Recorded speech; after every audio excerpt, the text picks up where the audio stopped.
आचारसंहितेच्या कालावधीमध्येच मुख्यमंत्री माझी लाडकी बहीण योजनेचा हप्ता वितरित करायचा हालचाली सुरू झालेल्या आहेत।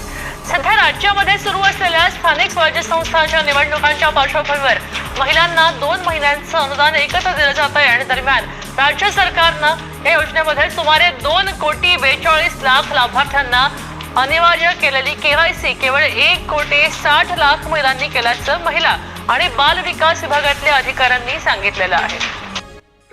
आणि आता शेतकऱ्यांसाठी आज सकाळच्या ठळक बातम्या। रायगडच्या उरणमध्ये वारंवार लागलेल्या वणव्यांनी जंगले संकटात सापडत आहेत। नैसर्गिक संपत्तीसह पशुपक्ष्यांचे जीवन धोक्यामध्ये, तापमानातही मोठ्या प्रमाणावर वाढ होत असून आरोग्यावरही परिणाम होत आहे।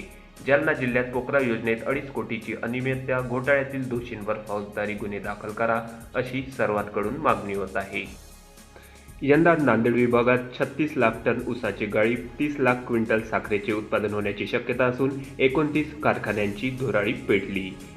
डिसेंबर महिन्यातही रेशन दुकान धान्य विनाच, वाहतूक ठेकेदाराच्या मनमानीचे, जिल्ह्यामध्ये 375 दुकानदार मालाच्या प्रतीक्षेत।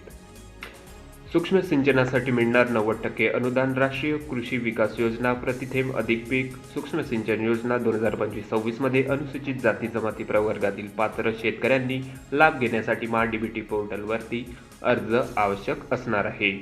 त्यानंतर पुढील बातमी आहे मित्रांनो, कर्ज माफीचे आश्वासन तरीही बँकांकडून वसुली, शेतकऱ्यांमध्ये संभ्रम, वसुली थांबवा अन्यथा शेतकऱ्यांचा आंदोलनाचा इशारा।